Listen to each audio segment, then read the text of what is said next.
Terima kasih Tuan Speaker. Tuan Speaker, saya ingin buat rujukan kepada satu kenyataan yang dikeluarkan oleh nombor 2 daripada MACC atau SPRM semalam, iaitu Ahmad Kushairi Yahya, yang dilaporkan dalam media secara luas untuk perhatian Yang Amat Berhormat Perdana Menteri. Dia berkata, the level of corruption involving enforcement personnel, Tuan Speaker, at the country's front lines is becoming chronic and worrisome. Dan ini apa yang dilaporkan. Now, Tuan Speaker, walaupun apa yang disebut di situ membawa rujukan khas dan khusus kepada immigration, tetapi saya rasa Yang Berhormat Perdana Menteri, kita semua tahu bahawa masalah ini wujud dalam semua enforcement ataupun unit-unit pelaksanaan yang wujud di negara ini, termasuk juga pegawai-pegawai SPRM. Yang Amat Berhormat Perdana Menteri masih ingat lagi semasa kita dalam pembangkang, kita telah pun menimbulkan perasaan bahawa perlu untuk ada sistem atau mekanisme siasatan bebas yang diwujudkan untuk menyiasat aduan-aduan terhadap khususnya pegawai-pegawai SPRM dan juga pegawai-pegawai tertinggi SPRM apabila ada aduan berkenaan dengan salah guna kuasa. Saya dengar apa yang disebut oleh Yang Amat Berhormat Perdana Menteri tadi, di mana kita rujuk balik kepada jawatan kuasa yang wujud, Tuan Speaker, dalam SPRM buat tujuan tertentu. Tapi itu masalah dia. Yang Amat Berhormat, kita tidak boleh ada satu situasi di mana apabila ada aduan, pegawai-pegawai tertinggi MACC itu atau SPRM itu disiasat oleh SPRM sendiri. Kerana beliau menjadi orang yang mengetuai SPRM. Dan SPRM juga ada hak untuk menyiasat pihak polis juga. Jadi di situ kita dapat lihat bahawa tekanan boleh dibawa, tidak ada kebebasan. Dan itu apa yang kita sebut semasa kita dalam pembangkang tadi dulu. Jadi soal sekarang, bagaimana kita hendak menunjukkan ataupun tukar mekanisme dia. Di mana ada aduan. Kita masih ingat lagi aduan dibawa terhadap ketua SPRM masa itu. Apabila disiasat secara dalaman, kita menyatakan itu tidak betul, tidak mencukupi. Kerana kita tak tahu whether or not the investigation is apa yang disebut sebagai bebas atau independent.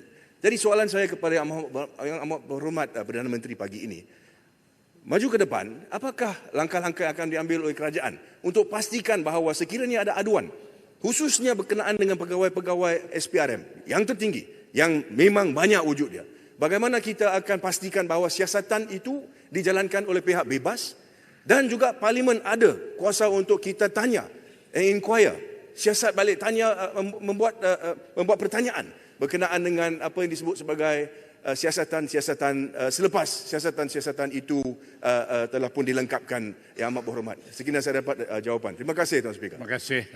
Silakan Puan Menteri. Terima kasih. Saya masih ingat pendirian itu tidak berganjak.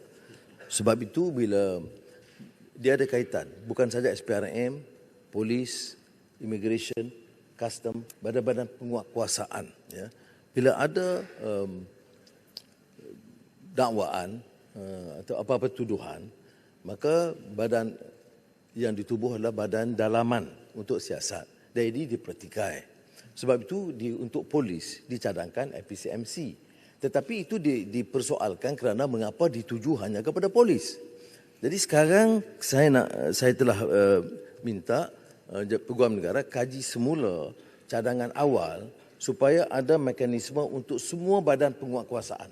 Ya. Kalau ada pertuduhan khas terhadap pegawai SPRM atau immigration atau custom atau polis, maka ada badan bebas, ya, dalam bentuk sama ada Suruhanjaya, saya belum pasti, tapi sudah ada arahan kepada Jabatan Peguam Negara untuk mengemukakan cadangan supaya badan-badan penguasaan ini tidak menyiasat sendiri, tetapi ada satu badan lain yang bebas yang akan menyiasat. Perkara ini saya rasa tidak begitu suka kerana ada cadangan awal. Cuma saya nak tekankan di sini, bila timbul isu IPCMC itu, yang dipertikaikan oleh pihak polis ialah mengapa dituju khusus kepada mereka, pada permasalahan itu harus melibatkan semua agensi penguatkuasaan. Jadi pada pendapat saya, ini suatu cadangan lebih baik, iaitu satu badan bebas yang boleh mengambil tindakan, menyiasat, mengambil tindakan terhadap semua aduan atau tuduhan terhadap badan penguatkuasaan. Ini termasuk, saya tegaskan semula, polis, SPRM, custom, immigration dan lain-lain yang berkaitan.